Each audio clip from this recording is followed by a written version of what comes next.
SHALAM WA QAM YASHARAHLA. Today we're going to read the first book of the Maccabees Chapter 6. This is 1 Maccabees Chapter 6.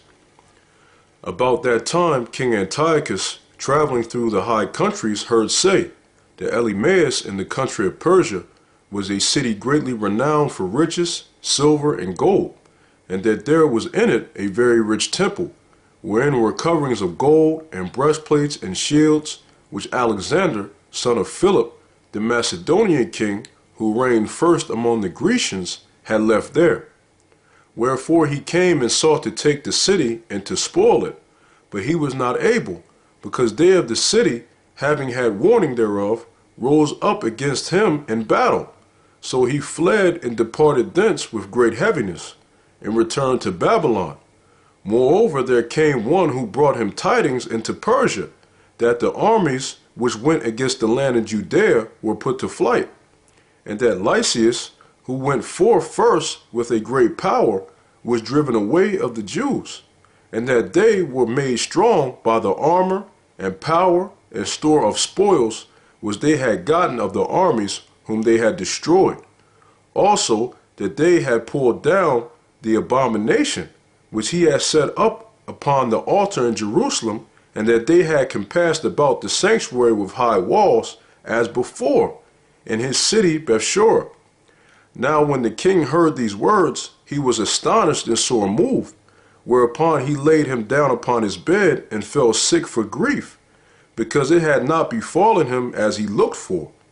And there he continued many days, for his grief was ever more and more, and he made account that he should die. Wherefore he called for all his friends, and said unto them, The sleep is gone from mine eyes, and my heart faileth for very care. And I thought with myself, into what tribulation am I come, and how great a flood of misery is it, wherein now I am. For I was bountiful and beloved in my power. But now I remember the evils that I did at Jerusalem, and that I took all the vessels of gold and silver that were therein, and sent to destroy the inhabitants of Judea without a cause. I perceive therefore that for this cause these troubles are come upon me, and behold, I perish through great grief in a strange land. Then called he for Philip, one of his friends, whom he made ruler over all his realm, and gave him the crown and his robe and his signet, to the end he should bring up his son Antiochus, and nourish him up for the kingdom. So King Antiochus died there in the 149th year.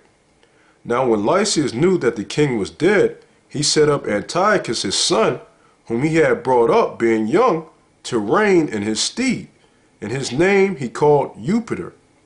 About this time they that were in the tower shut up the Israelites round about the sanctuary, and sought always their hurt in the strengthening of the heathen. Wherefore Judas, purposing to destroy them, called all the people together to besiege them. So they came together and besieged them in the 150th year, and he made mounts for shot against them, and other engines. Howbeit certain of them that were besieged got forth, unto whom some ungodly men of Israel joined themselves. And they went unto the king and said, How long will it be ere thou execute judgment and avenge our brethren? We have been willing to serve thy father, and to do as he would have us, and to obey his commandments. For which cause they of our nation besieged the tower, and are alienated from us. Moreover, as many of us as they could light on they slew, and spoiled our inheritance. Neither have they stretched out their hand against us only, but also against all their borders. And behold, this day are they besieging the tower at Jerusalem to take it. The sanctuary also and Bethsura have they fortified. Wherefore, if thou dost not prevent them quickly, they will do greater things than these, neither shalt thou be able to rule them. Now when the king heard this, he was angry, and gathered together all his friends and the captains of his army, and those that had charge of the horse. There came also unto him from other kingdoms, and from isles of the sea, bands of hired soldiers, so that the number of his army was 100,000 footmen, and 20,000 horsemen, and 32 elephants exercised in battle. These went through Idumea and pitched against Bethsura, which they assaulted many days, making engines of war. But they of Bethsura came out and burned them with fire and fought valiantly. Upon this, Judas removed from the tower and pitched in Zechariah over against the king's camp. Then the king, rising very early, marched fiercely with his host toward Zechariah, where his armies made them ready to battle and sounded the trumpets. And to the end they might provoke the elephants to fight, they shewed them the blood of grapes and mulberries. Moreover, they divided the beast among the armies, and for every elephant they appointed 1,000 men, armed with coats of mail and with helmets of brass on their heads. And beside this, for every beast were ordained 500 horsemen of the best. These were ready at every occasion. Wheresoever the beast was, and whithersoever the beast went, they went also. Neither departed they from him. And upon the beast were there strong towers of wood, which covered every one of them, and were girt fast unto them with devices. There were also upon every one 32 strong men that fought upon them, beside the Indian that ruled them. As for the remnant of the horsemen, they set them on this side and that side at the two parts of the host, giving them signs what to do, and being harnessed all over amidst the ranks.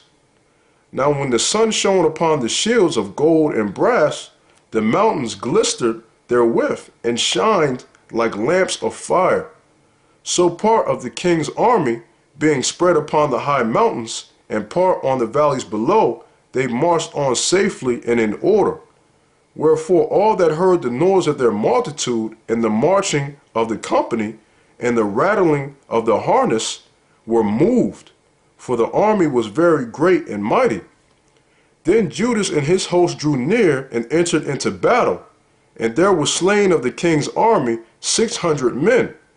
Eleazar also, surnamed Savaron, perceiving that one of the beasts, armed with royal harness, was higher than all the rest, and supposing that the king was upon him, put himself in jeopardy to the end he might deliver his people and get him a perpetual name.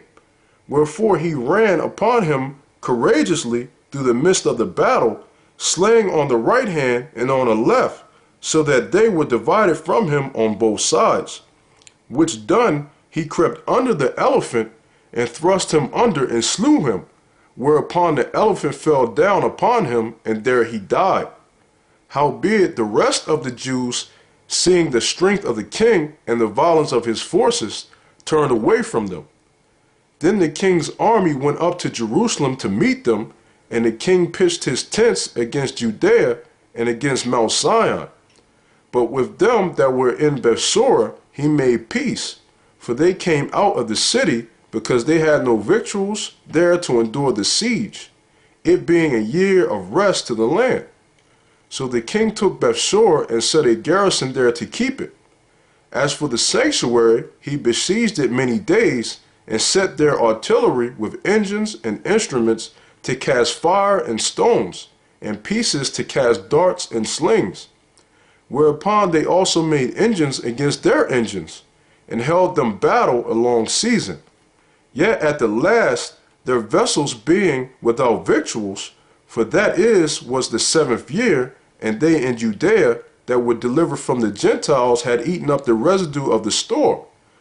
There were but a few left in the sanctuary, because the famine did so prevail against them, that they were fain to disperse themselves, every man to his own place. At that time Lysias heard say, that Philip, whom Antiochus the king, whilst he lived, had appointed to bring up his son Antiochus, that he might be king, was returned out of Persia and Media, and the king's host also that went with him, and that he sought to take unto him the ruling of the affairs. Wherefore he went in all haste and said to the king and the captains of the host and the company, We decay daily, and our victuals are but small, and the place we lay siege unto is strong, and the affairs of the kingdom lie upon us. Now therefore, let us be friends with these men, and make peace with them and with all their nation, and covenant with them that they shall live after their laws as they did before. For they are therefore displeased, and have done all these things, because we abolished their laws. So the king and the princes were content, wherefore he sent unto them to make peace, and they accepted thereof. Also the king and the princes made an oath unto them, whereupon they went out of the stronghold. Then the king entered into Mount Zion, but when he saw the strength of the place, he brake his oath that he had made, and gave commandment to pull down the wall round about. Afterward departed he in all haste, and returned unto Antiochus, where he found Philip to be master of the city. So he fought against him, and took the city by force. That's the book of 1 Maccabees chapter 6. Yahweh Shem Yahushua Barakathum, and as always, double shalom.